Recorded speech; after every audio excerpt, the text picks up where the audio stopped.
Hello everybody, my name's James. Welcome to the Planet FPL Gameweek 22 Deadline stream in partnership with FPL Team. And it's live. FPL Team is your best one-stop shop for all your future planning, particularly when we're about to come into the season of blanks and doubles. Thank you all so much for those who fed back on Thursday's Chip Strategy podcast. Very much appreciated. As per usual, between now and the FPL deadline, which is currently 53 minutes away, sorry, some gremlins in the system this morning, I'll try and get through as many of your FPL questions as I can between now and that 11 a.m. UK time deadline. Before I do, let me take you through graphics on screen. So my team is top right hand corner of the screen. It's bust as follows: Verbruggen, Timber, Chow, Gabriel, Wilson, Gimerez, Rice, Morgan Rogers, who I bought for Matthias Cunha early this week, Igor Thiago, Captain Haaland, Vice Captain Hugo Ekitike. On the bench, Dubravka, Foden, Alderete, O'Reilly. That could change. I have enough instinct that Phil Foden might get benched today. Now, for clarity, as I've said on socials this morning, I do think that he'll start. The only other player I've got any doubts about starting really is Bruno Gimerez. I couldn't forgive myself for leaving him out against Wolves. I can forgive myself for leaving Foden out against Manchester United. If there is clear clarity, 100% from a very reliable source, that Foden starts, I may stick him in for Harry Wilson or Igor Thiago, but I may also just leave it. That decision has been very close. So too was the decision to start Malik Chow over Omar Alderete. I fancy Alderete this week. Same thing. I don't think I could forgive myself leaving Chow out against Wolves. That's the decision ultimately that I've made. Captain is Haaland over Ekitike. Anyone who wants to go Ekitike this week has my blessing. This is a genuine opportunity to take him on. I don't have enough confidence in Ekitike's share of whatever Liverpool will do, i.e. they could win 3-0 and he just walks away with an assist. That feels more unlikely with Haaland, and I have little confidence in Manchester United's ability to keep Haaland out. That is why I'm still going with Haaland. Plus, yes, there is the EO factor of it. I don't need to take a slap when I obviously had a big jump a couple of weeks ago, because that has made influence as well. So Haaland over Ekitike on the captaincy. You'll see my top 10 in order of preference to the left of me, also with my correct score predictions for all the games. Bottom right hand corner of the screen, you will see my predicted lineups for all 20 teams playing this game week. There is one with a change from the team news stream that I did for advanced tier patrons, and I'm going to highlight it for you now. This is Leeds United.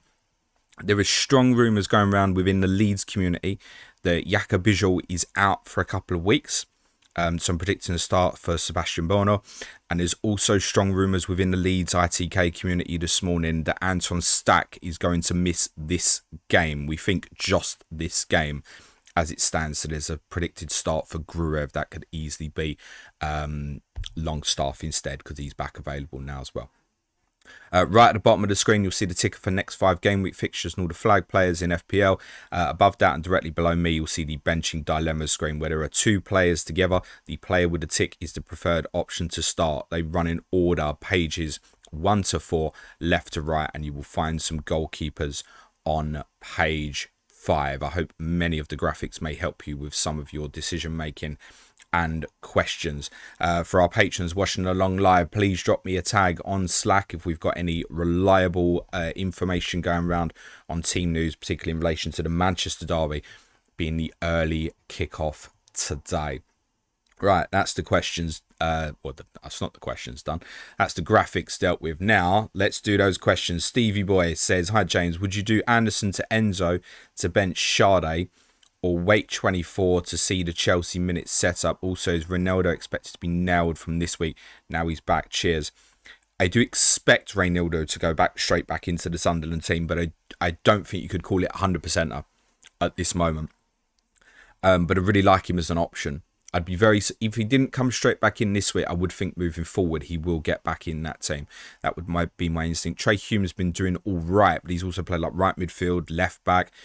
If Siddiqui comes back in, what happens to Geertruida? There's enough kind of doubt about it, I think, for this week specifically. But also, they got twatted in their last league game at Brentford. So I've got him predicted to come back in the team. On Anderson to Enzo Fernandez, I can't tell you this not an upgrade. It is, and I totally get the want and the will to gamble on Chelsea, and he's the only player I'd have confidence in doing it at the moment. I think personally, were I sitting with that scenario that you've got there, I'd put Enzo in. I'd chance it. There is an element of the gamble because we haven't got enough information at this moment in terms of what Chelsea are going to look like moving forward. As said on the weekend yesterday, I don't think we should judge too much from the Arsenal game, because the reason that Chelsea assets are desirable is because they're not playing teams like Arsenal in forthcoming weeks. Jabe Sizu says, hi, with Gay going to City, I will now have 4 Manchester City players, including Foden, Cherky and Haaland. Who shall I sell and for who? I also want to get Semenyo in ASAP. Well, that's going to cost you a couple of transfers, and I don't know if you've got them in the bank. My honest recommendation on that would be, if you've got a strong enough lineup this week, you can cover Gay role. That's my strong advice with obviously the Wolves game next week. Obviously, you can't get Semenyo unless if you've only got 1 free transfer. If you've got 2 for next week, you might be able to do it, but you're obviously going to lose 1 Manchester City player as part of that process. I'd probably leave it be without knowing enough about the rest of your team. Gavin Richardson says, I can get to Bruno Fernandes just in a few weeks. It's a hassle though. Over 8 game weeks, realistically, what percentage of Bruno's points might Bumo get in your opinion? And what's the percentage of likes on the stream? The percentage of likes on the stream is probably not that high at the moment, so smash a like please everyone. But the Bumo could outscore Bruno Fernandes over this period, right? If he hits form, I think same applies to Cunha. Same might even apply to Benjamin Sesko. The beauty with Bruno Fernandes is we know what we get, right? We know the real appeal of there's no doubt, there's no concern on the minutes, etc. So ultimately, I'd imagine Gavin they score quite close. But I wouldn't for a moment consider in 2 weeks' time, unless Bumo goes like batshit in the next couple and it's like, oh my God, I wouldn't consider going Bumo over Bruno Fernandes for a moment, mate. And I'm not even sure that him going batshit would do it for me, because I went Bumo before and I didn't love it. Mr. John B says, James, have you read the statement from V9 this morning? If so, what did you take from it? Yes, I have. I'll go through it on Tottenham on Patreon next week. I think it's well written, well spoken, at a time that he needed to say something to the supporters. I would have preferred, because most of the stuff he's done had been written in like on the camera, I would have preferred if he spoke to me eye to eye. Not that you can see me looking back, but the statement is good. And every time he pisses me off, he says something you think, you get it. But as he acknowledges in that statement himself, he's got to show actions now. Anish says, hi James, of Elliot Anderson, O'Reilly, Krupi Jr., which 2 would you bench? I'd probably take a chance on playing Krupi Jr. I think I probably should have stuck him on the bench in dilemmas, to be honest. My Crystal Palace correspondent Rory McLaughlin Dowd has just sent me a DM saying, so how shit is Radu Dragishin? Going to Palace, is he? Oh, I think Tottenham might be interested in Adam Wharton. No, it's not a deal that I think we can complete. Radu Dragishin would do fine for Crystal Palace. He's not right for my club. I'd probably go Krupi, mate. Your name who's in foreign letters. Sorry, I always see you here and I'm grateful. Your top 3 defenders and top 3 mids to buy for medium to long term. Possible wildcard 32. Defenders, Gabriel, Timber, Saliba. Sorry about that, mate. I really like a Sunderland asset, genuinely. Alderete just a little safer than Ronaldo at this moment in time. Chalobah also under consideration. Bit of concern about them defensively, but fixtures obviously good up till 28. You may want to move it on again in game week 28. Midfielders, Declan Rice, Morgan Rogers, Bruno Fernandes soon. Yago says, no, I think I've done that, haven't I? No, I haven't. Sorry. Hey, James. Sade to Enzo is the obvious move for me this week. Sade has been great both data and eye test wise, though, and Chelsea defence don't look rock solid. Any sense in delaying to 24? Could be. Brentford have got a decent fixture in game week 23, but I do think it's inevitable that you'll make that transfer in 24. The reasons not to do it would be, oh, in 24, shit, I've decided it's something else. It's Rice, it's Rodgers, it's a Manchester United player, it's Brennan Johnson. I know, ridiculous. Might be. Ismail Assar's back. That would be the reason to delay to 24 if you haven't got enough faith in Enzo. Sade, I'd be very comfortable selling. Vindaloo says, bench Fernandes, never. Guimaraes or Foden. Foden, mate. Jabe Sizu says, bench one out of Wilson, Thiago, Rice, Foden, Cherky, Gordon. Oh. jeez, probably Cherky just about over Foden. The way I see it with Manchester City today is kind of covered on the weekend yesterday. Very confident Rodri starts. Very confident Semenyo starts. Very confident Bernardo Silva starts. So that leaves 2 available spots between Foden, Cherky, Doku, Reinders. And ultimately, Reinders and Doku, I mean, none of them players are the same. Doku's a speed master, right? In terms of his ball carrying, etc. Reinders is a brilliant in-behind runner. Cherky can play multiple positions, even starting from the right and moving central. Foden, again, left half space, right half space, also from wide moving. Right, what does he want to do? I don't have the answer. And I've got nothing to go on again. Oh, City normally do this against Michael Carrick. God knows, right? I put the team out yesterday. I've got Foden and Cherky predicted to start is the 2 that I've gone with. That could easily be wrong. I think because of the explosive nature, I would prefer to go Foden over Cherky. Guess though, mate. Those would be the last 2 unbelievably out of that list. Spooky Sorcerer says, hi James, if we get news Foden is bench, would you keep him for Wolves or sell him for Fernando, Enzo, Joachim Anderson first bench? I've kept. I think that's a really good first sub this week. And Joachim Anderson will be great for you, by the way, in the build up to game week 31. I've kept. I've got 1 free left. I could have gone Phil Foden to Enzo Fernandez now. There's every chance that's going to be part of moves I'm making game week 24. I just wanted a bit more info, personally, at this moment. Gavin says, loving the weekender. Thank you, mate. Agree, Chelsea having tougher and maybe important cup games. Could their run be an FPL trap for managers? Only Enzo Casado on radar for me. It definitely could be. Because their midweek fixtures might be where you see the best team, right? Remember as well, what you can't see, if Chelsea don't finish top 8, you've got Champions League playoff games to fit in this run. Strength of their opponent could have a real importance. There's no way of knowing who they could play in terms of strength of opponent, right? Billy T Production says, howdy Jay Lins, if you're Max Elaine, how pissed are you about the gay news?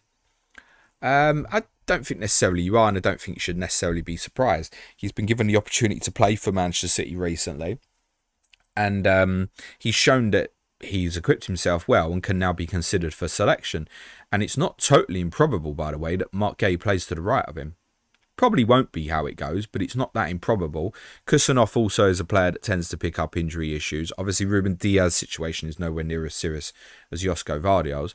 I think he'll see some minutes. I think he'll be quite proud and pleased that he's equipped himself very well over the last few weeks. Is also the possibility that City send him back on loan to Watford, right? If they feel comfortable that they can do so. AT says, regarding Game Week 31 and a potential blank for Arsenal City, could free hit be better than Game Week 34? Some of us could have 6 players from them, given Gay and Semenyo can't play in UCL just yet. No, you can look at that, and I've said this very clearly on the Chip Strategy podcast. You could look at that, but ultimately the balance between 33 and 34 is way more important, right? Sorry if the graphics are looking a bit hazy. They should have just clicked back in. Sorry. You could look at that. 6 City, 6 Arsenal. Right. I said very clearly on Thursday, make sure you're building up transfers to that game week. You're going to cut something, and it's probably Manchester City of the 2 if you're intending to run through in any way whatsoever, because you've probably got less value built up in Manchester City players. So no, you need the balance of 33, 34 is way more important than, got to make a few transfers here. Yeah. Make sure that you've got to have transfers in the bank to deal with that if you keep keeping their players. Very, very clear to me. No, it won't be. Please save the free hit for 33 or 34 is the strong advice. Luke Stevenson says, sold Wilson in Game Week 20, selling Cunha this week.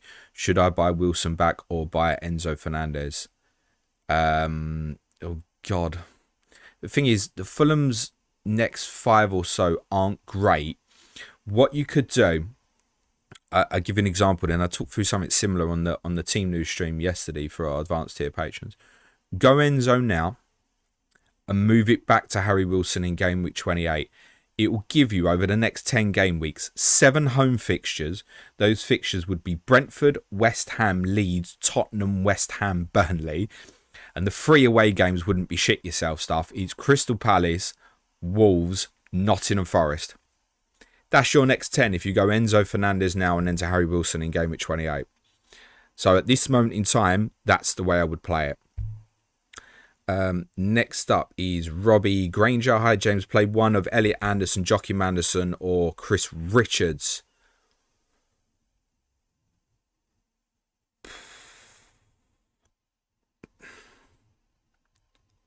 Joachim Anderson, I mean, just about.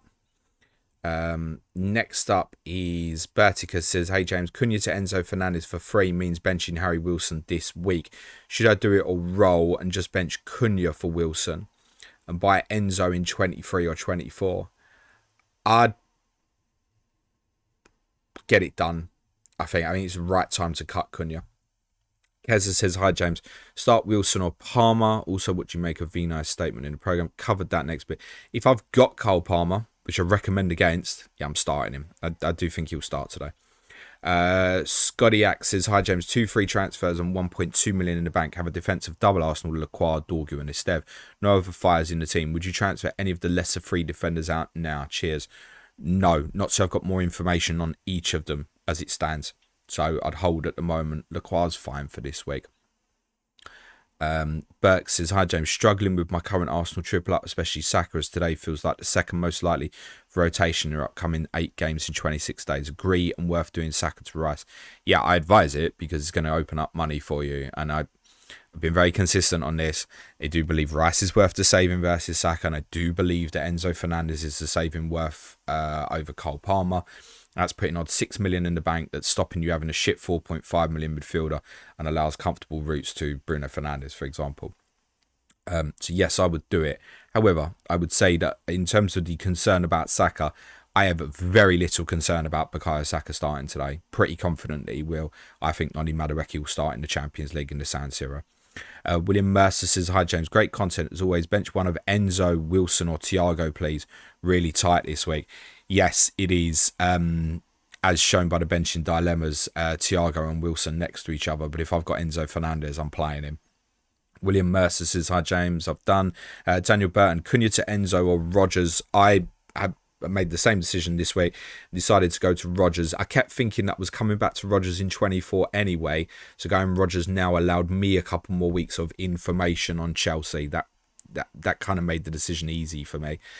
Liam MCI, it's MC Iffy. He says, morning James, I know you'll probably cover it, but thoughts O'Reilly to start. Also, what are the chances of Reynaldo starting? Reynaldo I've covered.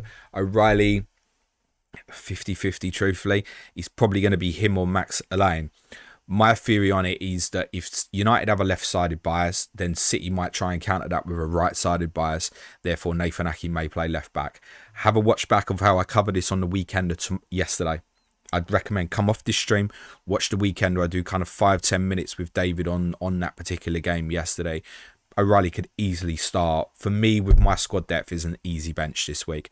Melon Musk says, would you find Gabriel by selling Saka? I think you mean fund, and 100% yes. Zem says, morning James, any theories as to why VVD's DEFCONs have fallen off a cliff recently? They've had an easier set of fixtures, largely. It might be that teams have targeted Liverpool with direct football and Liverpool are equipping themselves better to stop longer balls happening against them. It also might be that teams are beginning to vary their play and target the other side of the pitch because they've targeted that kind of left-sided area so much for Liverpool. I think Milos Kerkez is beginning to perform a little bit better, so there's less of a target area there. Multiple reasons. I don't think there's this is the reason. But yeah, it's not been looking good. Ian from Melbourne says, evening James, sorry for the bench dilemmas. Bench one of Foden, Rice, Rodgers, Watkins up the Shrimpers. For me, that has to be Foden. Wouldn't be benching any of the other three. Greg says, smash a like. Thank you, Greg. Jack says, which move would be higher priority? Cherky to Rice, VVD to Timber.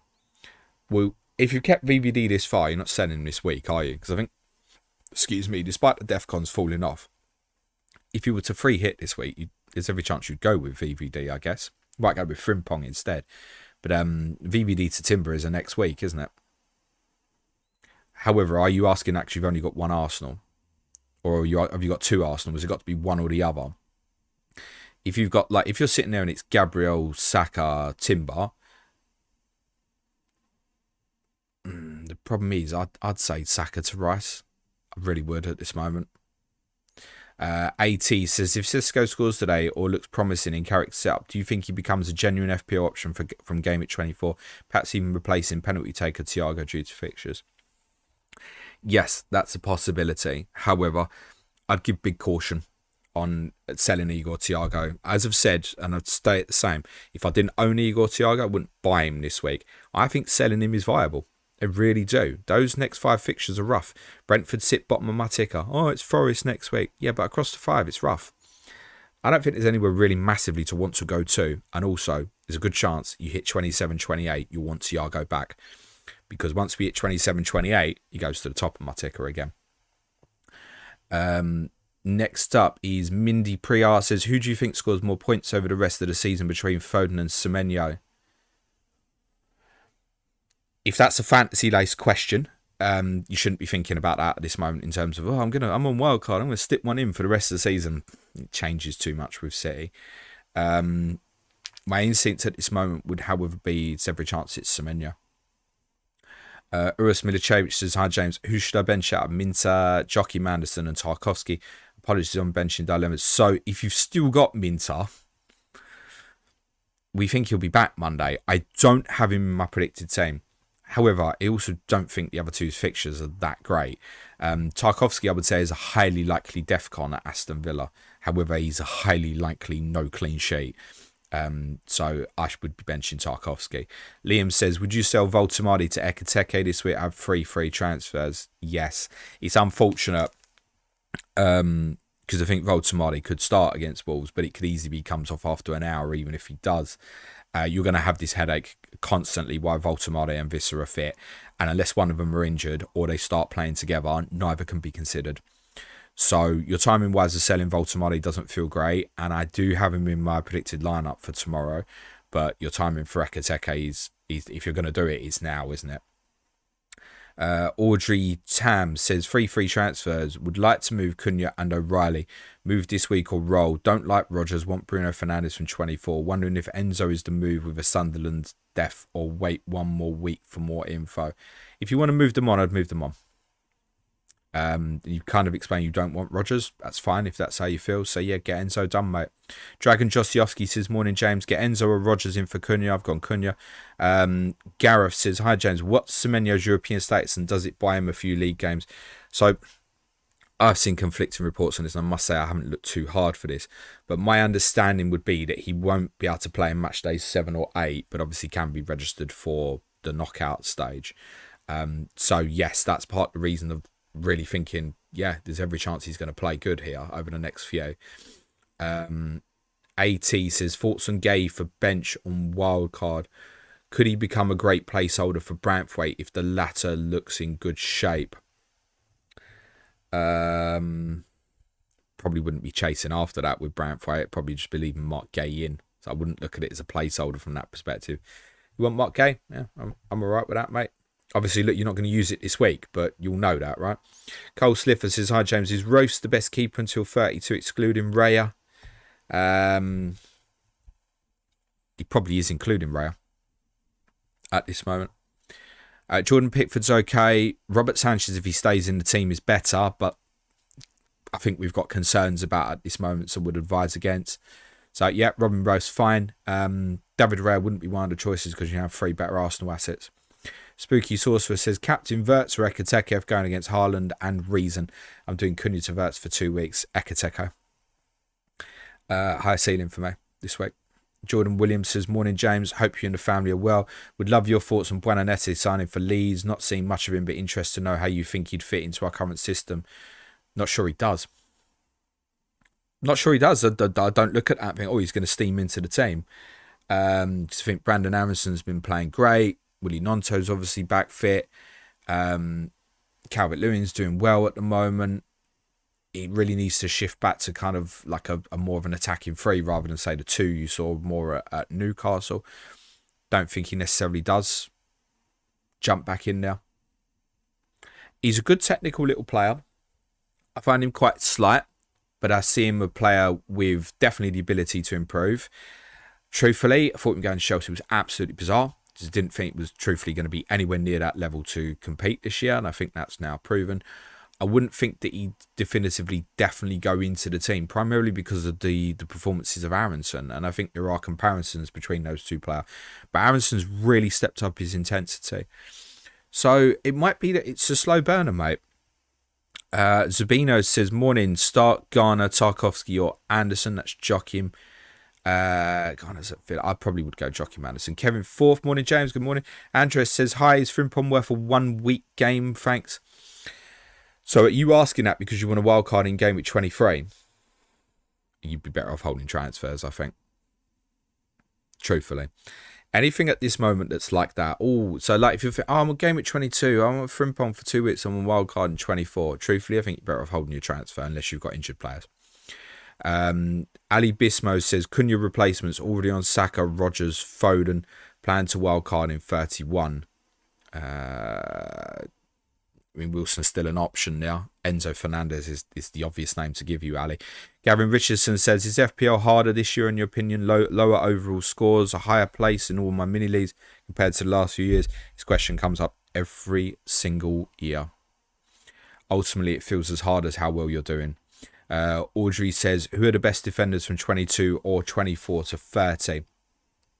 Gabriel, Timber, Chalobah. If we're looking from 24, Maxence Lacroix, possibly Daniel Munoz, cheap Sunderland enablers, as I've said. I think once you hit 24, I think Marcus Senesi and perhaps even Adrian Truffer come back onto the agenda as well. There's your names, mate. Tanky says, morning, James. Thoughts on Voltamari to Watkins or another striker, and Cunha to Enzo Tavernier? Yeah, okay on both.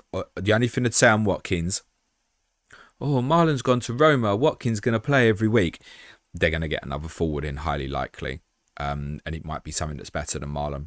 So I'd have an awareness of that. But timing-wise, again, yeah, I'm okay with it. But I don't think that you'll end up holding Watkins for a long period. That said, I just think you're going to have concerns about him. And the problem with him is, the easier the fixtures, the more it feels like we might get left out for this one. That's part of the problem. But I don't mind it. I just think you've got to have an awareness. Natukabunya says, hi James, Saka, Foden, Cherky, Cunha, Rice. 1 free transfer, 0.6 in the bank. What's your advice? So do you want to stay on one Arsenal defence? That's the key thing here. If so, you obviously keep Saka and Rice, which is fine. On that, for me, the transfer I did make, Cunha to Rodgers personally. Martin Langfield says, good evening, James. Good evening, wherever you are in the world. Sid and Forge says, good afternoon, James. My midfielders, Cunha, Palmer, Gordon, Rodgers, Foden. I have 4 free transfers, 0 in the bank. Would you transfer out Cunha for Gakpo, Rice, Enzo, or Mita? I'd go Declan Rice, mate. Iron Cupboard says, who do you think is more likely to see, Carrick or Rosinia? In their current jobs doesn't necessarily mean long term. Motta says, what's more important to you, biscuits or toast? I mean, biscuits. But you can put stuff in toast. So if you said to me you can only have sausages in toast, I'd say toast. Prashan Hajani says, hi James, Happy New Year. Thoughts on doing Gordon to Semenyo next game week, as Semenyo won't be playing UCL but worried about his long-term starts. This is a next week thing, mate. You got 2 games of information to learn before then.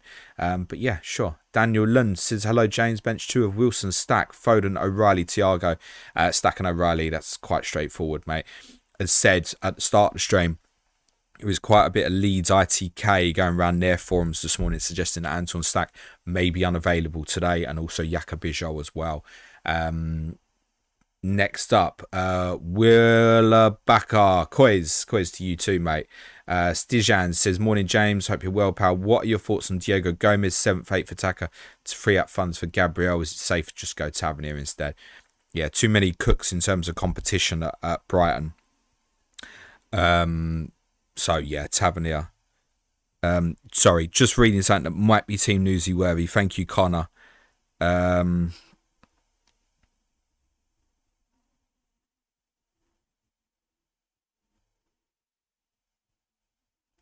Okay.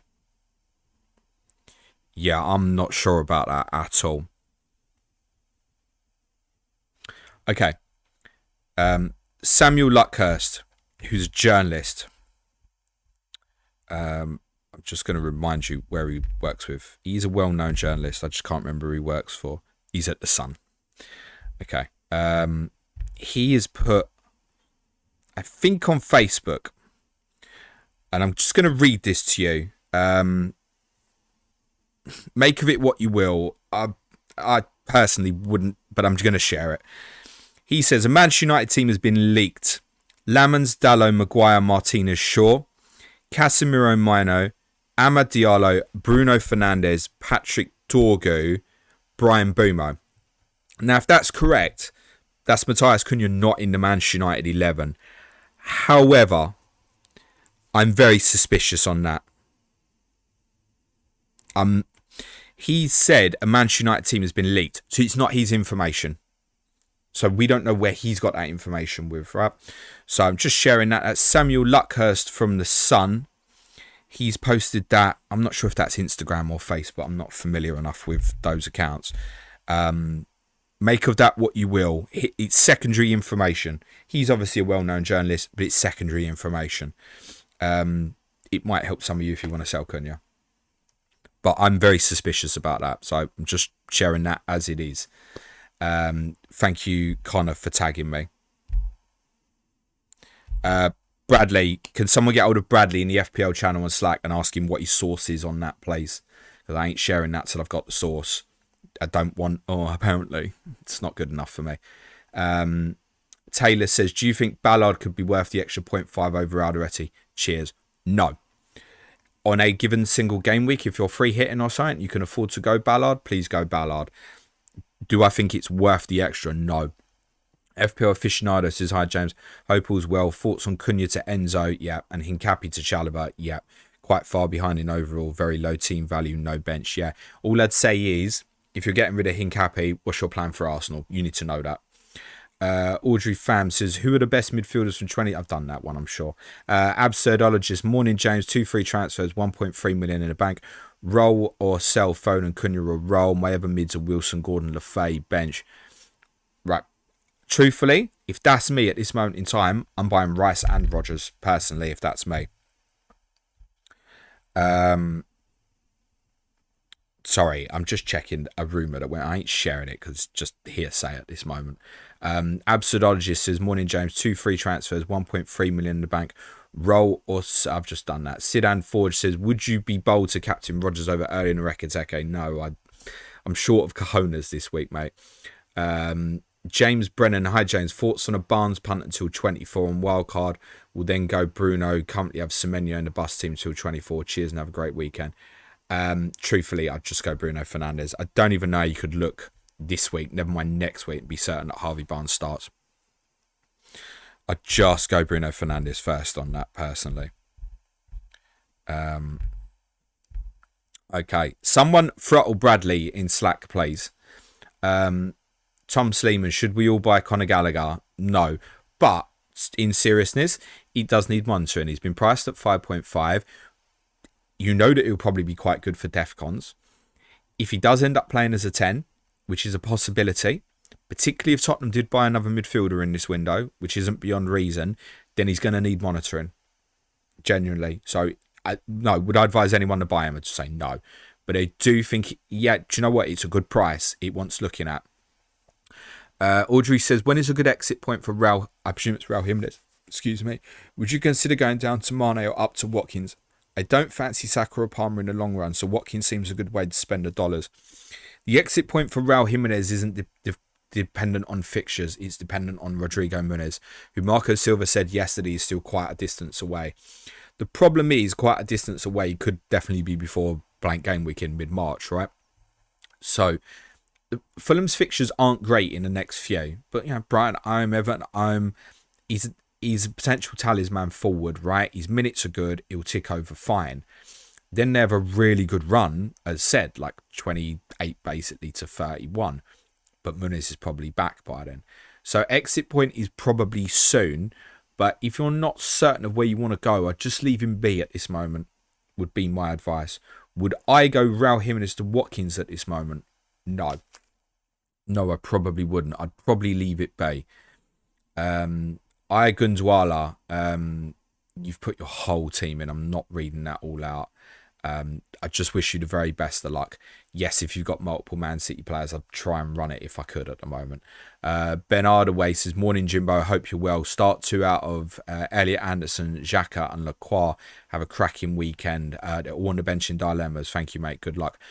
Christoph Toda says, hi, James. Happy New Year. Are Reynaldo minutes good as Alderete? Slightly less. Little bit more of a gamble. I think definitely it's like Alderete over Mukiele. Reynaldo over Alderete, not so sure in terms of the saving of the value. So if you need to make that decision, the minutes are particularly important to you. The safer play at the moment is just going Alderete. Joel Embid says, hello, Joel. Christoph says, hi, James. Happy New Year. I've just literally covered your question. Eddie S says, if you had to pick a Spurs mid-forward punt for the next 2 games, who would it be? I'd rather quick content, mate. But I mean this very genuinely, seriously, right? Oh, I got a good next 2. Even if you are planning to wildcard in game week 24, save your effing transfer. Leave it. Billy T Productions says, next time you're unable to do an Ask James stream, can we have Ask Nico? I don't know if Nico can speak to himself for that period of time, mate. I'll ask him. I would have no problem with. He can do it when I go to Frankfurt. That's a brilliant idea. Absolutely brilliant idea. I don't think he'd want to do it, would be my guess. But you know what? Bollocks. He can do it if he wants to do it. Nicholas, I can't read the rest of it. Hi, James. Would there be a deadline live stream? Hope everything's okay. Yeah, I'm here. I shall admit to you all, guys, there is no deadline stream next week for game week 23. Boo! Yep. Sorry. When deadline hits in game week 23, I'll be in Preston on my way to Burnley. Because I have issues. Joel says, love the channel, James and co. Much appreciated. Thank you. Shobit says, starting Timber, Chow. I can't decide between. Can we just have to leave all that out and just give me the question? Sorry. Can't decide between Wilson, O'Reilly, DCL, Cunha. DCL, I would put top of that. The other 3 on the bench in dilemmas. You can work that out for yourself, I'm guessing. Jurgen says, hi, James. Start Richards or Anderson? Probably Anderson, just about. That's jockey him. Just telling, morning, James. I already own Enzo and Harry Wilson. I have exact funds for Cunha to Bruno Fernandes. Will 1 free transfer. Do I move this week or go for Rodgers instead? What's the implication to you if you go Rodgers now? Like, what does that mean for you getting Bruno Fernandes in 24? Do you want to hold Morgan Rodgers long term? If you want Rodgers as well, I'll say, yeah, go Rodgers. If you don't, I don't even really want Rodgers this week, and just go Fernandes, mate. Andy Max says, morning, mate. Sorry for already on benching dilemmas, but start one of Alderete, Rodon, or Tarkovsky. Answer is Alderete. 00 Ketten says, morning, James. Can I get your bias mind blessings to bone to Ekateko? That you know me and my reluctance to sell players when they're about to play Tottenham, but yeah, you have my permission to do that.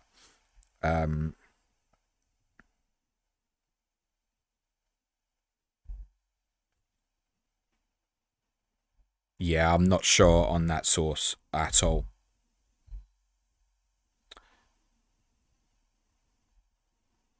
Yeah, thank you, Andy Parker, much appreciated. I don't know that source.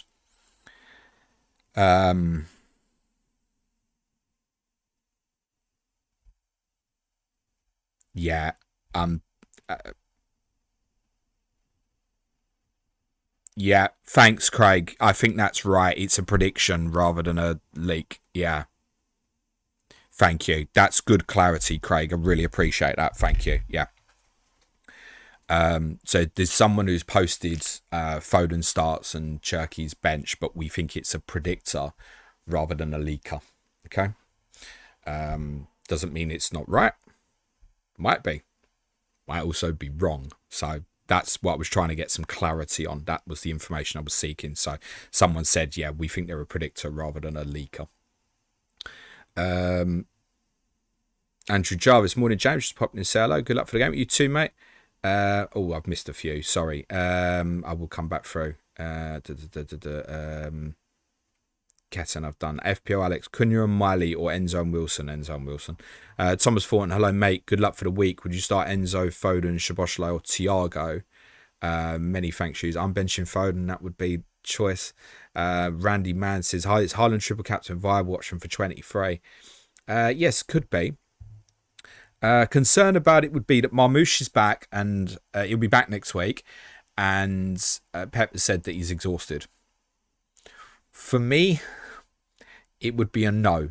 The game sits in between 2 Champions League games as well. Now, City might book their ticket this midweek, and then you might be able to look at it and go, I think Haaland's having the following midweek off. That's also a possibility. He also might not start in Bodo this midweek. I think that's a possibility because of the Astro pitch, by the way. AG says, hi James, thoughts on getting Enzo as 5th mid for Dewsbury Hall, rotate with Thiago? Great, mate. Buzzrat says, morning James, loving all the content recently, especially on Patreon. Everyone must be signed up, surely. Look at that from Buzzat. Like, well done, mate. That is a beautiful sales pitch. That's the sort of sell that I want from one of my patrons that makes me want to give you a month free. I can't afford it yet, though, because I don't have enough patrons. Jay Barker says, morning, love you, mate. Morning, James. Would you take a hit for Dorgu to Chalobah or just play one of Gay, Vandenberg or Dorgu instead? Hit for Chalobah. I could duck. Gay won't play. Vandenberg probably won't play fixture shit. Dorgu's, I haven't got my predicted lineup, but that lineup that went through from Samuel Luckhurst suggests that he will.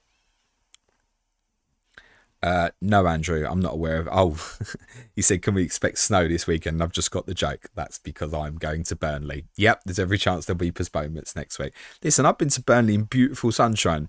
It was August. I do expect some shit weather next week. Eddie S says, would you start Bowen over Foden or Cherky, mate? Yes, both. Audrey Tam says, if I wanted to go free City attack, who would you choose? I'd advise against that at this moment. But truthfully, if I was going in new on like wildcard, at this moment, I would gamble Haaland, Semenyo and Cherky at this moment. IHM says, hi James, I have 4 City, 2 free transfers, want to keep Semenyo. Should I sell O'Reilly now to be able to sell Cunha to Enzo Fernandez or roll to Gameweek 24? I have 4 free transfers. I have Rodgers, Harry Wilson. The answer to this might lie in, can you bench O'Reilly this week? If you can, I'd probably want to hold at this moment. Because then next week, I don't want to keep all these guys probably. So do that if you've got the cover. If not, sure, sell O'Reilly. Pies Mike says, Ram, Ukeli or Rose and Timber. Mustafa blocks. Oh, shit, I've lost your question. I'll find you, Mustafa. Mustafa blocks. Hi, James. Would you transfer out any of Cunha or Cherky other mids? Gimerez, Foden, Rodgers. If so, who would you recommend? Start Roden or Anderson. Cheers, have a great weekend. Elliot Anderson over Rodon, and I'd go Declan Rice, mate. Yago says bench Joachim Anderson or Chalobah. I forgot Chalobah, I'm playing him. Thomas Thornton, best content on the internet, by the way, better than Attenborough. When I'm still sitting here and I'm 90, actually, I'm not going to make that, am I? David Hannigan says, morning, James. Hope you're doing well. Cunha to Rice or bench Cunha? Yeah, get Declan Rice in. I'm going to get the same answer from me every week, I think, on Declan Rice. Honestly, it's a comfort blanket. That's what Suj would say, and he's right. Andrew Jarvis says, is Foden a don't buy, don't sell this week? Would anyone be worth a -4? Am I taking a -4 to remove him? No. Especially, you might be sitting here this time next week going, oh my God, I really think he starts against Wolves. Eliezer says, should I do Saka and Cunha for Rice and Bruno for free transfer? I'm not going to advise against it. Owen Walsh is just saying hello, great job as always, thank you, mate. Nicola, bench 1, Saka, Rice, Rodgers, Wilson, Foden, Thiago, Raul, Haaland. On that, close between probably Foden and Jimenez, but I probably would play Jimenez, I think. Ross Beatty says, morning James, got 2 transfers, thinking of moving Cunha to Enzo and also have to move on Keane, looking at Chalobah or Mukiele.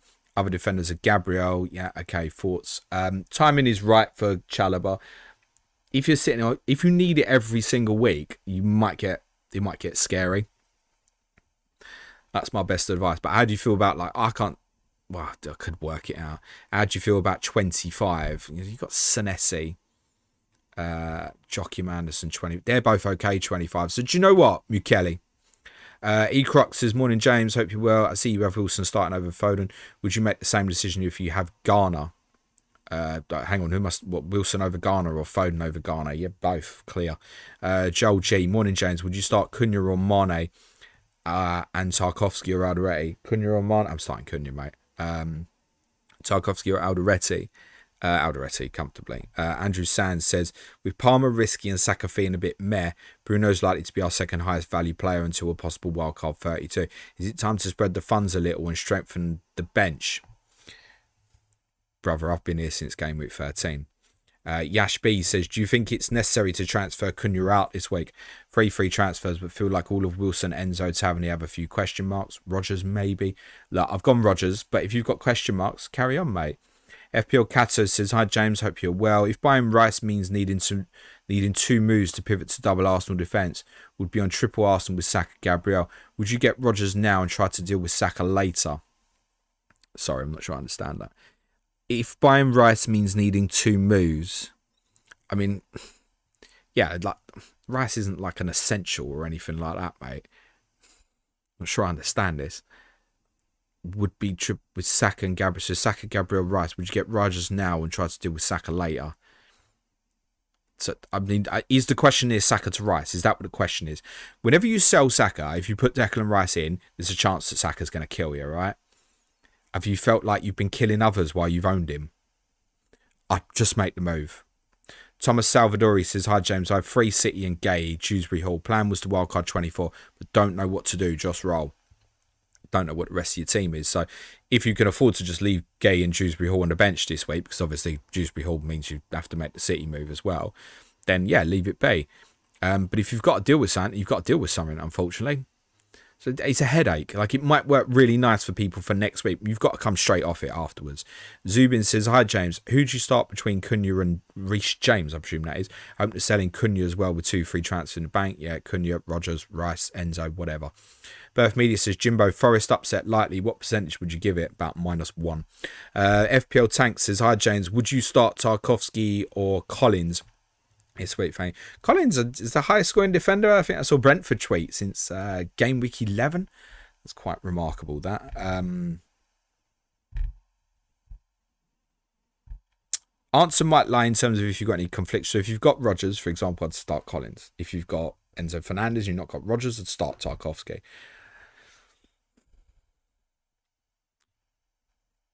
I'd probably chance on Collins, I think, just in case like Chelsea's set piece setup is not right. Angus Chow says, hi James, with your information on Bijol, it's not my information, this is just going around Leeds forums.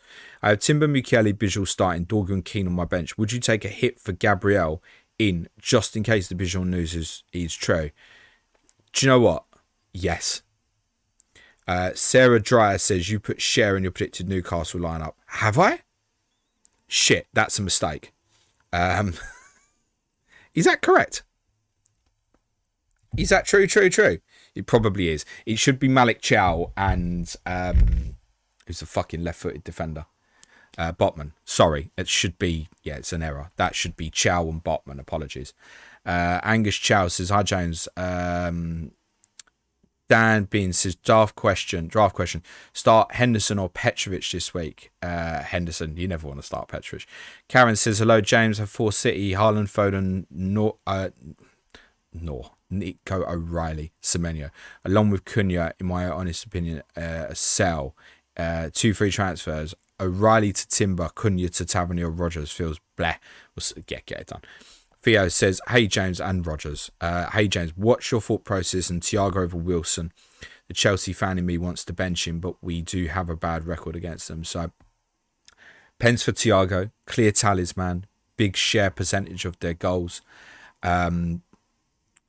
Also watching Chelsea in midweek. So honestly, truthfully, if I'd have locked my team in on Monday, I would have gone Foden over Thiago, honest truth. Then watching Chelsea midweek, I thought, oh, there's a bit of nervous energy there. I do think Chelsea win, but I could see Brentford scoring now. And that's enough for me. Because I know he's 1 goal, even in a 2-1 defeat, might be a 9-pointer, right? So that's the reasoning. It's changed for me, but I would say the decision is very close, in fairness, mate. Very close. Master Alistair says, hi James, just letting you know that you have Fabian Schär in your predicted Newcastle team. Yeah, it is. Yeah, sorry, as just said, but thank you for pointing it out. AL Tokyo says, hi James, love your stream. Watching every week from Tokyo. Bench Cherky rather than Wilson, Foden, Thiago. probably yes. Thomas Thornton, would you play Lewis Potter or Alderete? Alderete. Every chance Utara comes in for Lewis Potter. Although I think Lewis Potter might keep his place. Sam Watson, smash the like button. I hope you're well, James. Quick and easy. Tav or Wilson? Wilson. Ham says, hi James, great content this week. Thanks, mate. Bench 2 of Jockey Manderson, Collins, Voltemade, Garnett. If I got Voltemade, he's got to play.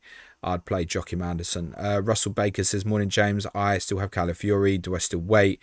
Gavs, Roden, Anderson, O'Reilly have a 4 or bin. Palace fan. It's not what Glasner said. If you don't say it in the middle of a transfer window. Yeah, the timing is not good. We'll no doubt cover that off at some point next week. I think Calafiori's for the bin, mate, personally. Sean G says, hi James, play Krupi or Cherky. Whew, that's a good one. I mean, if I've got Cherky, I'm still going that way, I think. I do think Krupi probably starts Monday night. Cole says, start Sade or Lefay. Love the content. Smash and subscribe. Oh, Lefay could still be on pens. Baron Bain, Thiago, Cherky, Foden, Rice and Rogers. Is it worth dropping any of these to get Miley in? There's a bit of a punt, or does that sound silly? Nothing silly in this game, mate, but I'm going to say I wouldn't consider that for a moment. OGFPL, hi James, bench 2 of Alderete, Lefay, Cherky, Bowen or Foden. Have Gabriel, Timber, Charles, my back 3. God, massive reluctance to Sunderland players. Freddie Cook says, hi James, what do you think I should do with Gay? Have had him since game week 144. What? Oh, you got him at 4.4. Now he's 5.3 and off to City. Keep him. Was Mark Gay ever 4.5? I suppose he probably was, wasn't he? Hold him, mate. Il Lorenzo says, hi James, would you bench Thiago or Wilson? Thiago's ownership scares me. They're next to each other on the bench in dilemmas, mate. Blown Mind says, start one among O'Reilly, Dorgu and Klein. Riley, Dorgu, Klein. Klein, I don't know if he's available.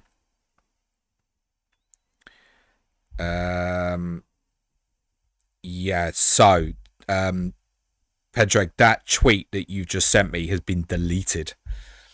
So I'm not using that as a source of information.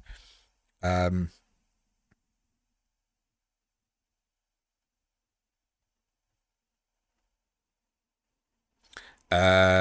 you, Jack B. Lazy FPL reporting Cody Gakpo will start for Liverpool today. That's not a shocker. Ekiteke start as well. Also not a shock. I'm not sure on that Real Talk MCFC tweet. Do have a lot of followers.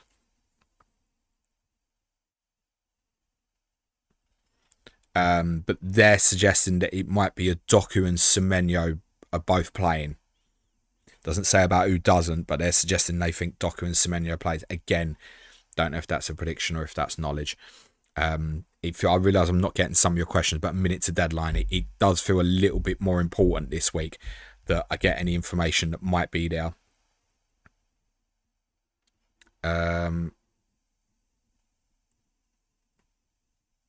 That's 11 o'clock, guys. Deadline is in. Dave Hunter's messaged me and says, should have Foden news at 11:15, James. Cheers, Dave, you prick. I'll see you in midweek. Good luck today against Burnley, mate. I don't think you'll need it for this one. Okay, right. Sorry to those I didn't get through questions. Let's see, the FPL wires in top podcast. Smash a like, hit the sub button. If you've got any non-FPL, I'll cover them off until the Manchester Derby team news comes out. As I said, if you want to support the show, it's www.patreon.com/planetfpl. Do it because you want access to the additional content, or you would like to join the community and you're a bit sick of X.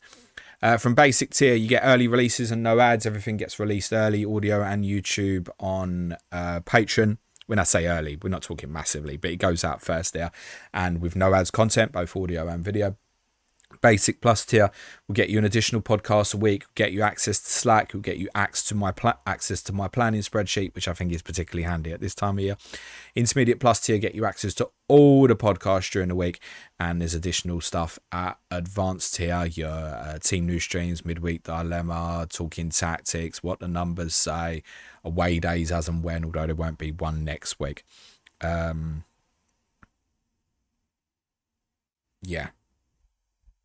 Okay, cool. sign up to www.patreon.com/planetfpl. My DMs are open if anyone wants to ask any questions. Planet FPL Pod on Twitter or Blue Sky. Content next week, I can tell you, will be Game Review Podcast on Monday. This is the free open stuff. Game Review Podcast on Monday. Tuesday is Clash of Correspondence. It's Burnley versus Tottenham Hotspur with Jack Toner and Ricky Saunders. Ask James is Wednesday. The current plan is to do a transfer window show on Thursday. Myself and David will also do the Weekender on Friday.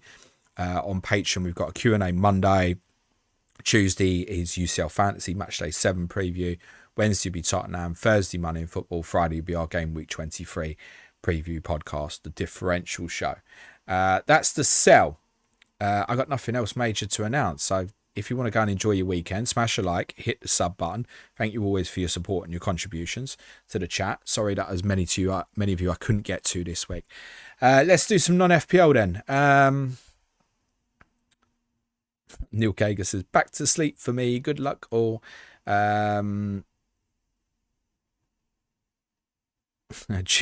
Jigsaw Kid says, do you think this clown Dyche could take us down? I'm worried. The more important result for you today is at White Hart Lane, not the City Ground. I'm sorry to say that. It's probably a reality. Unless West Ham sort their life out, mate, you're going to be fine. West Ham sort their life out, you need to be concerned. Look, ultimately, if West Ham lose today, then they pretty much, I think, probably need to average about 1.5 points per game for the rest of the season to stay up. Okay. Now, for context, in terms of what are 1.5 points per game, that doesn't sound too difficult. You're right. Chelsea aren't even hitting 1.5 points per game at the moment this season. So it's a huge game for West Ham. It's a game that they generally normally turn up for because of the rivalry, but the game is actually more important for them than the rivalry itself. Jim Morrison says, where does Glasner go next? I don't know, but he will find himself a top job. Excuse me. But I think the top clubs here have reservations about him. I really do, actually. I think there's a real concern that the best up and coming managers in our league really struggle to deal once they hit the jump of 3 games a week. And I think we've seen examples of that from Glasner this year. Also, the style works really fine for Palace. I don't think many supporters of the big 6-8 will be satisfied with that style unless it is providing guaranteed results. If he plays the same way he plays at Palace, he can't be winning 1 in 2. He's got to do better than that if that's the style he's going to play. So I'm not sure anyone in this country goes for him, actually. So I wouldn't be surprised if you end up in Italy or something, actually. Wouldn't be surprised at all. Yago says, what's the best dish you can cook yourself? Oh, connoisseur me, mate. Beans on toast. With a bit of salt. Ty says, hi James, who would you pick as goalkeeper for the Netherlands, Roos or Verbruggen? That's a good question. I don't know if it's kind of like Verbruggen's shirt to lose, kind of. I think Robin Rose had an outstanding season at Sunderland, but I'd certainly take note. I've been very critical of Verbruggen. But Sam Murray keeps saying week on week, Verbruggen played well again, and he's obviously going and watching Brighton everywhere, and I'm beginning to take notice of that. So I think that's close. So all I would say is I think if it's Verbruggen's shirt at the moment, let me say that I don't think that will change in time for the World Cup. Jonathan says, what you think of the Heitinger appointment? Apparently he's very good as an assistant, was well liked at Liverpool and other places he's been. What do I think? I think that if Tottenham lose today, he'll be managing the team on Tuesday. That's what I think. I don't know enough about him personally, but I know that Liverpool fans, it depends where he failed at Ajax, but I know Liverpool fans are like, hang on, we won the league and he was assistant last year and he's gone and it's not been the same. I get it. So look, it could be a very good appointment. Time will tell. Next up is Iron Cupboard. Who do you think is more likely to succeed, Carrick or Rosinia? I literally got asked that question during the stream and answered it, mate. King Plim says the two most followed FPL pundits regularly get 5,000 viewers, yet regularly reference your show, which is, in my opinion, the best one out there. Why do they have much fewer viewers? Or why do you have much fewer viewers? It's criminal. I'll tell you why. Because the guys and how they produce their content, I don't know which two exactly you're referencing here, but I've got a good relationship with pretty much most of the good YouTube content creators. I don't think there's no one I don't have a good relationship with. I don't think I ever have a good relationship with them or I don't know them. Let me say it that way. But I think whoever you're thinking of, there's a good chance that we know each other fairly well. So their production and what they cater for is outstanding. Ultimately, these guys are not podcasts. This stream is Deadline stream. It's different. It's more like their sort of content. But ultimately, I'm still first and foremost a podcast.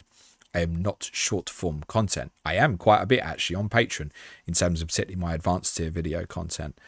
But I'm not short form content. So there's a big difference between us. And most people ultimately just want to be told what to do. When I say most, please don't anybody in here take that as, oh, he's telling me I want to be told. I'm not saying that at all, because I think if you choose this stream, you're a little bit different. But a lot of people do just want, tell me what to do, please. And these guys, whether it's, I don't know if you're talking about Andy or Ross or Harry, all these guys, truthfully, they're all better FPL managers than me as well. They care about the game a lot more than me. They're invested in the game a lot more than me. I'm much more open to discussing the football side of things as well, right?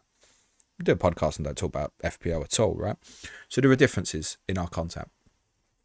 And a lot of people who just want their FPL fix, we're not for them. And I know that. So there's that.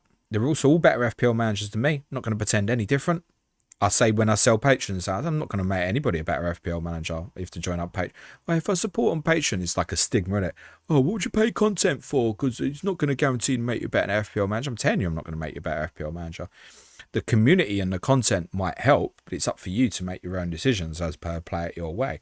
And a lot of the stuff we do on Patreon doesn't involve FPL at all, right?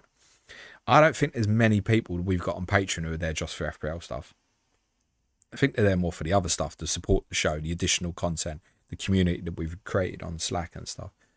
So these guys will always have more viewers than me. Let me sell it to you a different way, to you, King Plim. So Oscar's another one, by the way. I'm a brilliant FPL manager. Let's say someone new came to the community, right? And like Oscar came in, he had an amazing rank. Wasn't he number one in the game in like Christmas or something? But his Oscar's content production, like, is phenomenal. It's so good what he does with his graphics and stuff. I ain't got time for all that shit. He's brilliant at what he does, and he deserves every bit of success he gets. But if someone like new came along like Oscar and had a great rank, and their graphics was on the level of Oscar, right, they're also very quickly going to have more subscribers and more viewers than me. That's just the way it is, and I'm also very okay with it. Theo says, do you think it's El Sacchio for you guys this week? I would have thought so, but it seems now that they backed him with signings. Yeah, but they've also appointed someone that's now ready-made to take the team on a short-term basis if he's sacked. And I think that's very important. If they sacked him Monday, who was they getting to do the team? Cochrane? Probably. He's in Frank's here anyway, isn't he? They might not have wanted that. So say, oh yeah, Johnny Heitinga take the team now. Listen, if we're bad today and we lose, that's getting vicious in that ground. And all the words of Vinay and signing Conor Gallagher and a lot of positive stuff in terms of noises this week from Tottenham ain't going to make an ounce of difference. Because ultimately, the mood should have shifted back to an air of positivity through stuff that's happened this week. If it fails, again, it's on Thomas Frank. Truthfully, I know we're shit and a lot of the players we've got aren't good enough. They need to put on a performance today and they need to win. I'm not going to have anything as an excuse to anything different to that. So, go and deliver, because your words are getting cheap. And the people don't like him. I'm so certain he's not going to be there next year. And it's the only reason I'm calm at the moment, is that I'm sure that he's not going to be there. In terms of the backing, they know that the team needs transfers and help, right? They know that. We're doing that whether it's backing Frank or not. Of course, they want it to work with Frank. I think particularly Vinay does, and they're going to make all those noises. If the fans start chanting that they want him out, there's going to be a change, I think. And there's every chance that happens today. That is a possibility. BO have done. Ketsen says, non-FPL question. Who is the most aesthetically pleasing non-Premier League player? Aesthetically, I would have thought Lamine Yamal, probably. Non-Premier League player. I think that's probably right. Birth Media, Nico Deadline stream game week 23. I can tell you that's definitely not happening. That one I'm sure of. Thomas McLeod says, have City actually paid 20 million for Gay? Is there loads of kickers and bonuses to the player agent club, similar to their Haaland deal?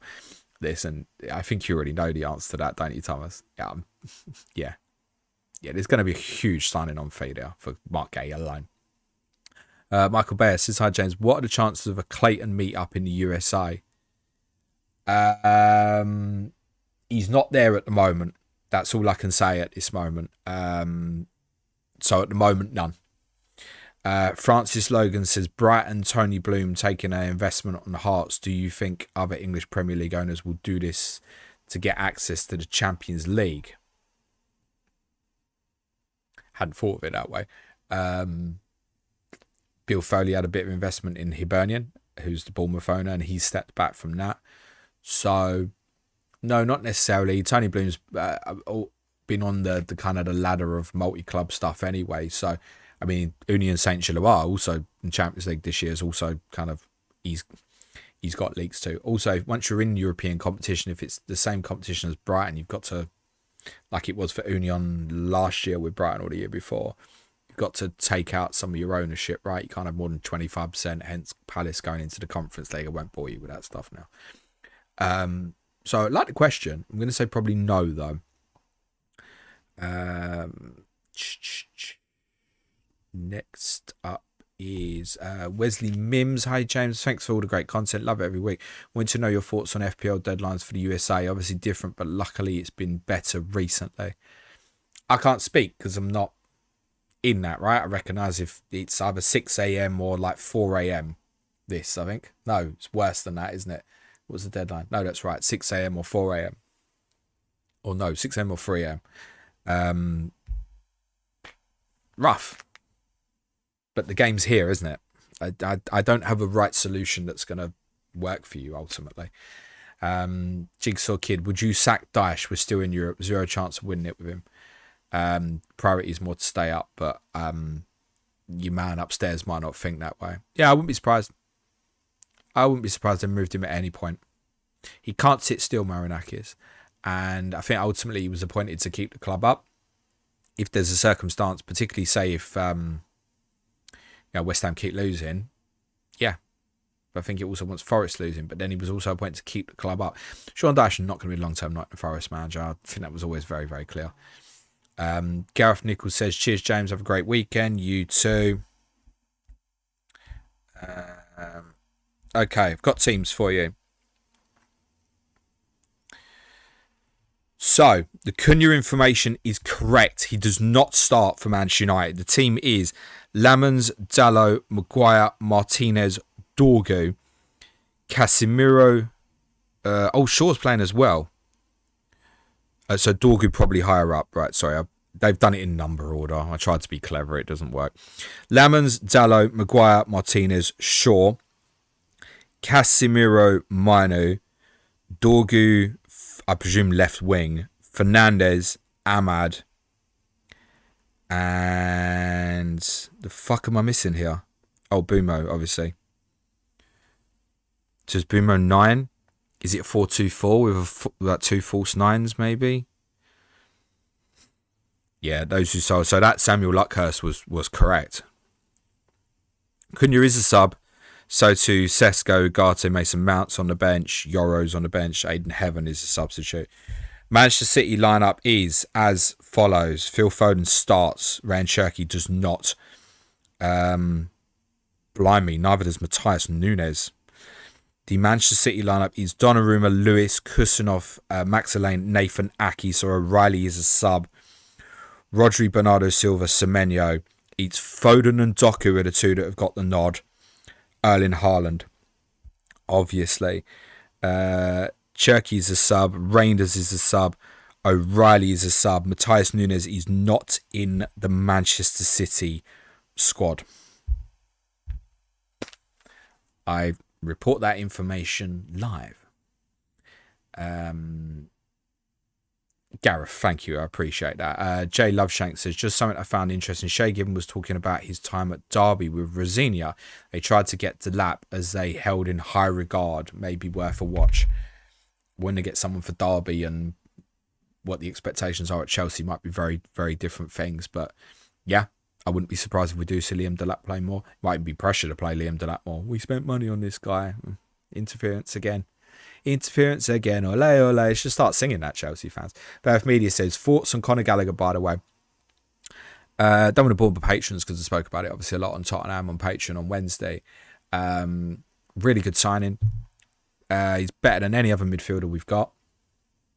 I think the longer term objective might be that he becomes a 10. Right now he's got to play deeper in my opinion, personally. Love his all action style. I think he's better technically than given credit. Do I think he's going to change the world? No.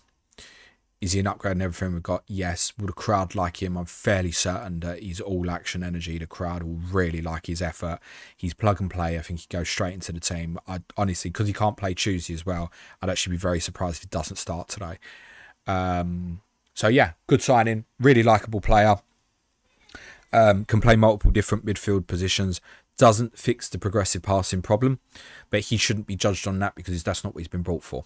He's been brought to improve a different area of the team, and I'm fairly sure that he will. Mustafa says, which African team would you reckon has the best chance to progress in the World Cup other than Morocco? The team they're playing tomorrow, mate, Senegal. I think this was what everybody thought would be the AFCON final, and that's what it is.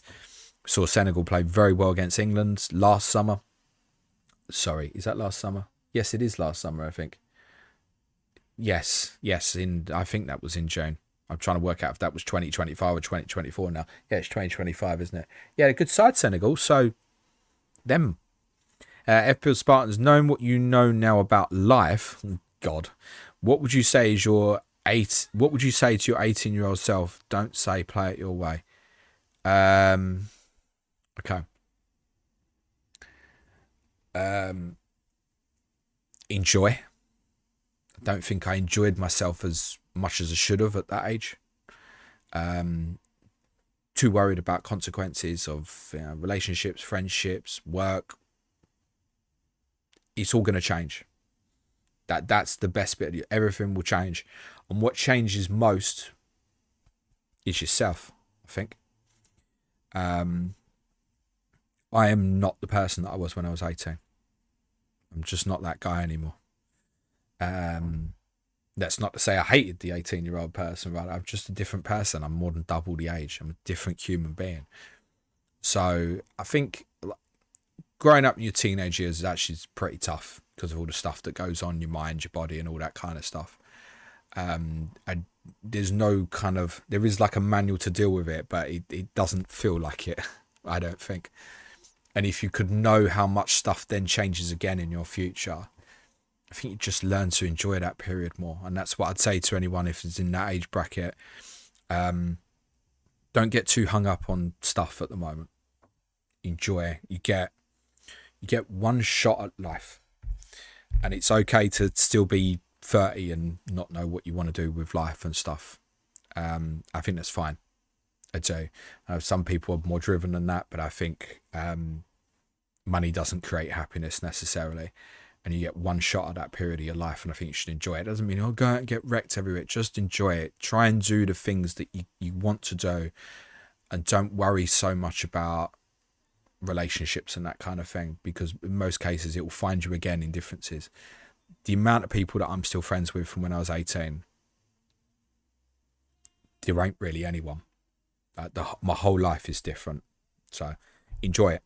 That's the best advice I would give myself if I could go back. Don't worry about me Julie and shit. Just fucking enjoy yourself. Gavin Richardson says, which one could you live without most, chicken or sausages? Also, what is your favourite type of sausage?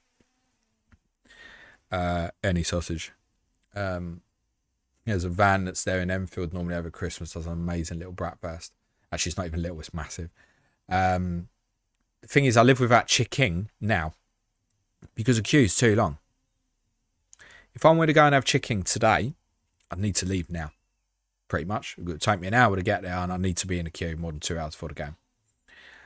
So unfortunately, I do live without it. If I say unfortunately, it's probably good for me in the long run. Iron Cupboard says, sorry I had to pop out, miss your answer. That's no problem, mate. Nisselball says, good morning, James. Just curious if you do have played any football games, Champ Man. I don't remember the Champ Man streams, no? The king of the Champ Man streams. If it wasn't for Champ Man, you might never have got Deadline streams. Yeah, that's a strong possibility. So shout out to those guys who created that format during COVID. Yeah. Used to play Champ Man, Football Manager, FIFA, all those sort of things. Not since the podcast, though.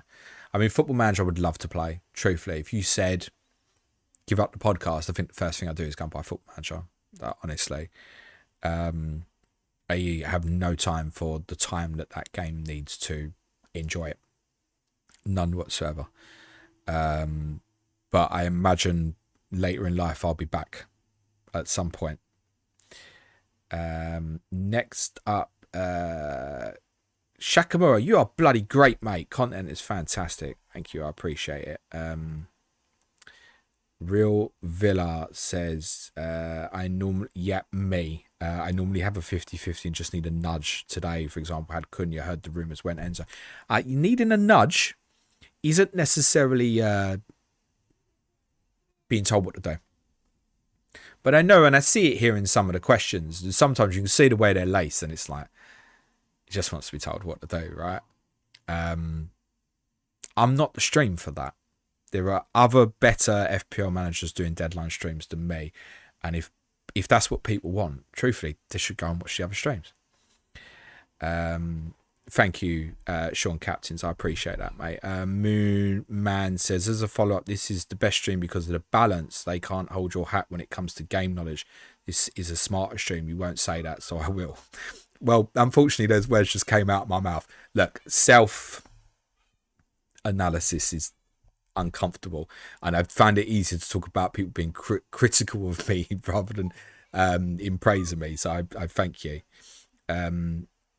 Jay Barker, what would you make of Amrim at Spurs?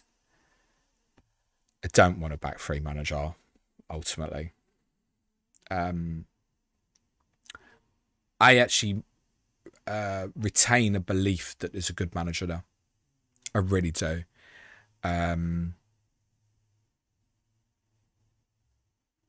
Wrong place, wrong time. And I just think ultimately for any side who's got aspirations to truly win trophies, if you play his style, a little bit like I'd mentioned earlier with Glasner, gotta win, man. Gotta win. And that would be no different if he came to Tottenham, by the way. Daniel Mackey says, what do you think is more likely? Arsenal quadruple or Arsenal go trophyless? The first, and I'll move on. Karen Peller says, thoughts on Solanke as a player in FPL? Yeah, like Tom, I think my honest, we can't analyse him on this season. My honest analysis on last season, his first season at the club, which didn't help the fact he came in like just before game one, then had an injury and missed a couple of weeks.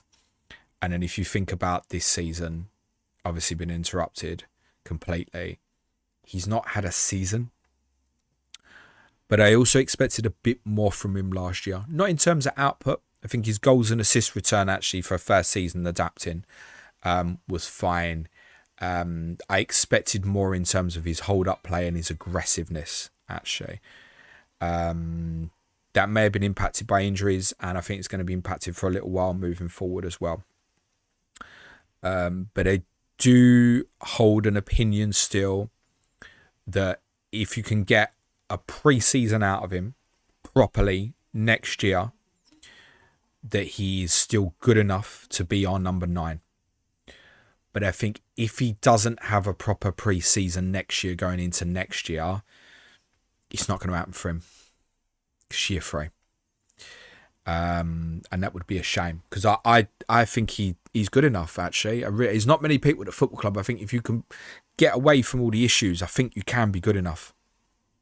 I think around him he needs other players who can contribute from the attacking output. So players like Kudos don't give enough in terms of goals and assists, and neither does Tell or Odebear. So if you were to keep Solanke, you need to find goals in other areas of the team. If you can, it's fine.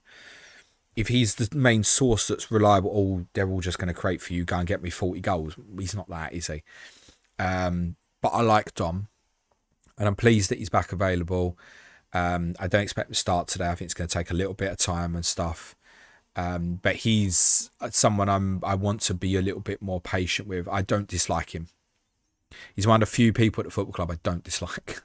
Kay Lankin says, as a Liverpool fan, I see similarities with Frank and Houllier/Rafa. I mean, I've got a Champions League coming, does it? I don't think so. Pragmatic, boring, terrible first season, but won trophies and got us back on track.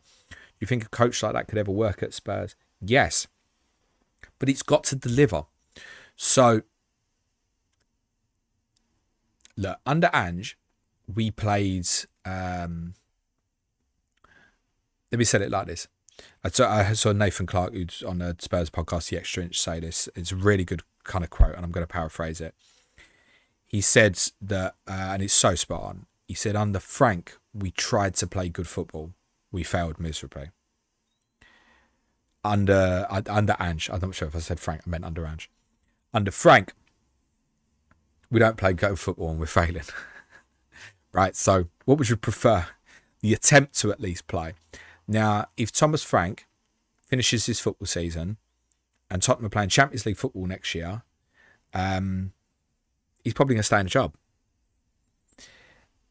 But ultimately, he's got to deliver. And if he makes it to the start of next season, he ain't going to make it much beyond the start of next season. It's obvious to me. The turn's already happened. The thing is, at Liverpool, with these two guys, Houllier, when he first came in, I think it was at a real low ebb, actually. And obviously, originally it was with Roy Evans. It took it on. There were trophies, obviously, particularly the 2001 treble win. Rafa came in, and it was also kind of like, it's not right after the Houllier period in 2004. And it felt like kind of a real distance was beginning to build to Chelsea, Manchester United and Arsenal at that point in time, I think, where it was like a big four, and it's going to become a three. To win the Champions League, whatever you think of that Liverpool, to win the Champions League in the first year, it's money in the bank, isn't it? Oh, the next year's not wonderful. We still won an FA Cup as well. Then Champions League, etc. Another Champions League final the following year. So that's achieving results, right? Champions League winner, FA Cup winner, Champions League final. That's the first 3 years. You're gonna give that back in some time, innit? Because it's delivering results. Jose Mourinho would have worked at Tottenham if he delivered results. The fans were at a period in time where they were prepared to accept shit football if it delivered and got over the line.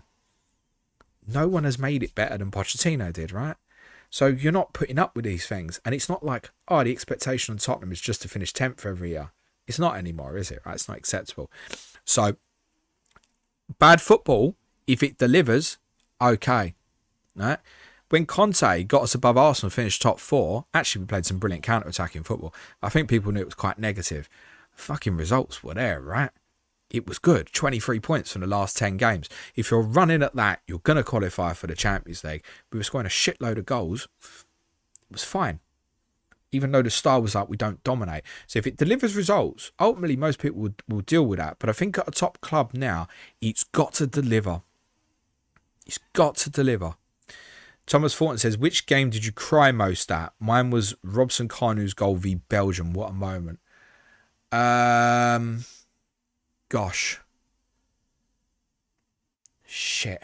Half time of the FA Cup final in 1991, I was pretty inconsolable as a 7-year-old. Paul Gascoigne stretchered off, losing 1-0. Good goal disallowed for offside that wasn't offside. Missed the penalty. I was fairly inconsolable at half time. And I can still vividly remember that, like people who were not part of my family with my mum and dad, trying to tell me it's going to be all right and stuff. So I'm going to say that probably, but that's not the way you asked the question. I think it's like how much afterwards. I'm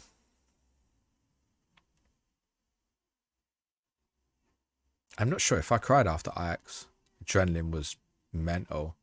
I cried before the quarter-final at Man City even finished that year. I thought I was going to have a heart attack. Honestly, all over me. My whole body was having some weird stuff going on. I was struggling to breathe at the end of that football match out of panic. Struggling to breathe is an exaggeration. You get my point. Most have cried. I think happy tears. I didn't after we won Europa League. I didn't. I thought I would, and I didn't. I definitely have though. I know that I have. I just can't think where or when. I know I have, and I can't think. Maybe it is Ajax. I don't know. That the more time that goes on, the more that's a blur of happiness. Maybe there were tears immediately after that. But I'm going to stick with my original answer. Is actually the correct answer to the question, I think. Next up is BT says, is there another big transfer yet to come this window, you reckon? If so, who? Yes, possibly. I'd keep an eye on Chelsea doing something marquee, maybe. They feel a bit too quiet for my suspicions at the moment. So I'd keep an eye on them. Thomas Thornton says, also, have you seen anything of Yan Diomande or Said El Mala, both Premier League linked? I've seen both names linked with Tottenham. Wouldn't be fair for me to comment because the honest answer is no, mate. Daniel Cooper says, it's 3 a.m. here in California. You get used to it after a while. I'm jealous of the East Coasters who get to do this at 6 a.m. I'd rather stay up for 3 a.m. than get up at 6 a.m. personally, but everyone will be different on that. Daniel Mackey says, surprising they've dropped Cesc after him starting to get into the goals recently. It's a different person picking the team, isn't it? Sham MD, if I have 4 Man City, no, I'm not doing any FPL. Good luck, mate. Jeffrey Livingston says, wanted to bring in some, I'm not doing any FPL. Good luck. Brucey says, best bit of advice for my younger self. When you're older, you will look back and regret the things you didn't do more than the things you did. Yeah, similar. You're very welcome, Frederick. FPL Spartans, thanks for the answer, James. Cracking chip fix pod the other day. Have a good weekend, you too. Russell Baker, Glasner shouldn't have said what he did in the transfer window. Certainly not if the conversation was private. It undermines trust. Paris said they were negotiating last week. Smells fishy. Yeah, of course it does, mate. Yeah, it does. Doesn't mean it's not true, but yeah, it does. It's also possible that Paris is telling porkies. Ricky Young says, hi James, sorry if I already mentioned, do you think Poch is coming back after the World Cup? Gallagher signing seems too perfect for Poch after their relationship. If you asked me now and you said, who do you think is the most likely person to be managing Tottenham Hotspur next season, we'll tell you Mauricio Pochettino. Yeah. That's not to say it's something I think will happen, but I think it's more likely than Thomas Frank. Yes, I think it's probably going to happen. Is my belief. And I'm not saying it's 100% I'll get behind it. Love him. Not certain it'll work, by the way. Not certain at all. In fact, I think it more likely wouldn't than would. Sean Seaton says, I'm 34 and going to watch Scunthorpe United with my dad since I was 5. How important would you say going to Spurs with your old man is to you? Very. Because this is what I've done for pretty much my whole life, right? So yes, mum still comes to the home games. So yeah, it's part of who we are, right? Ultimately, there's a chance one day where it's just me and dad go to the away games now. Ultimately, there's a day that's going to come and he might not be here, right? Then I have to decide what that looks like for me. What does that look like for me? Probably going on my own. Because it's what I know. But yeah, of course it is.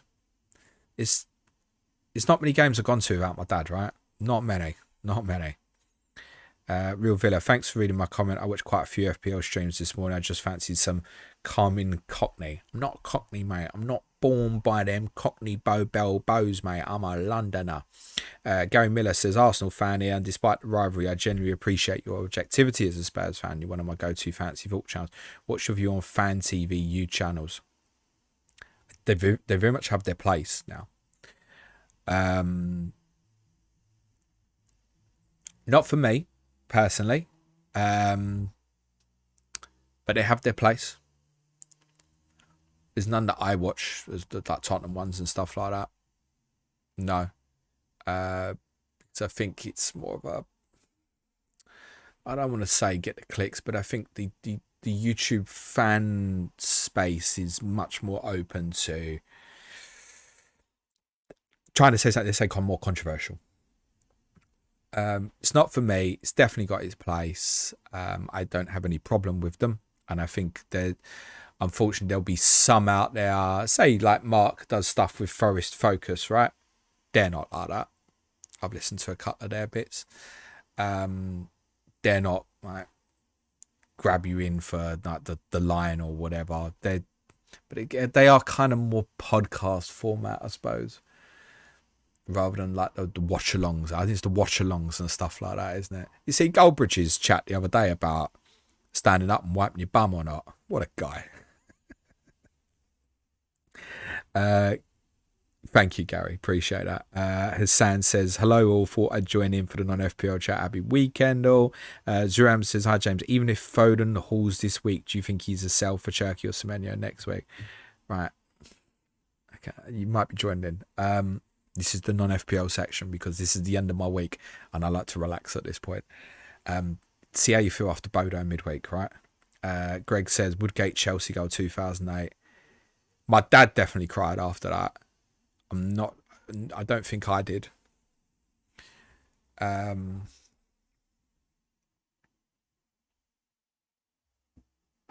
Struggling. But I know that I have. Plenty of times. I don't know. Sorry.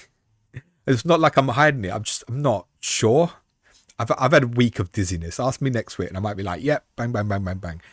Russell Baker says, yes, I watched the press conference. Nothing Glasson said, I thought he lied. Nothing Parrish said on camera, I thought he had lied. We'll never know the truth. Fan split in views, not a good feeling. And also doesn't help the results haven't been great lately.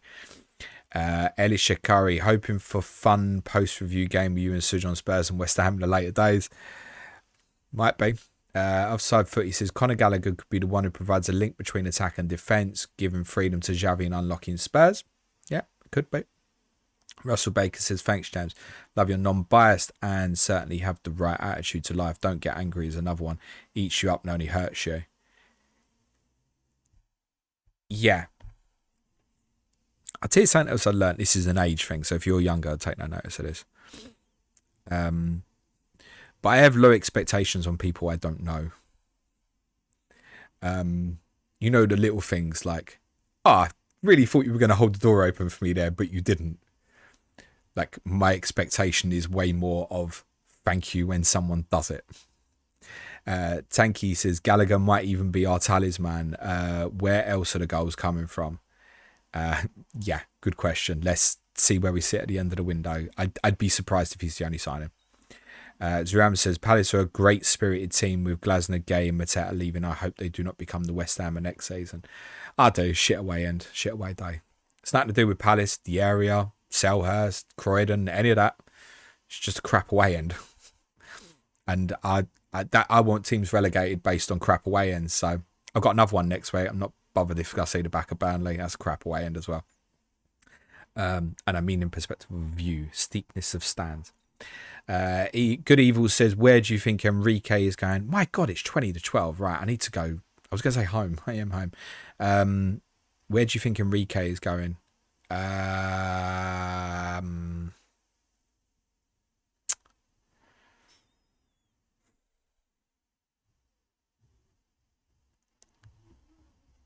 wouldn't be surprised if he ends up back at Barca, you know. Wouldn't be surprised. Paul Whitehead, enjoy the time with your family at football, not being morbid, but life, of course, will change at some point. Being a bit older than you, my advice is enjoy the life you're living now. Exactly. Ricky Young, quiz question for you. Who was the first Spurs player to get sent off at the new stadium? At the new stadium. Shit.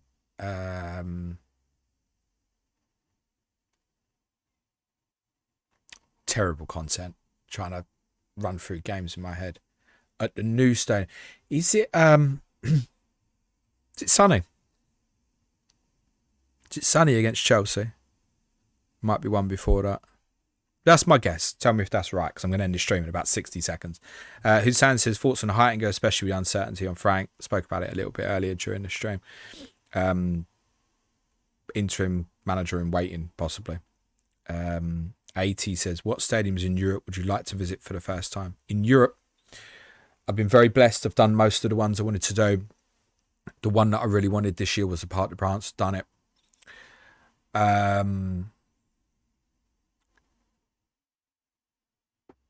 There aren't a huge number left that I'd really like to do. Very blessed from that perspective. I think if Marseille comes up again, I'd like to go to the Velodrome. I think from a stadium perspective, I'd like to see that.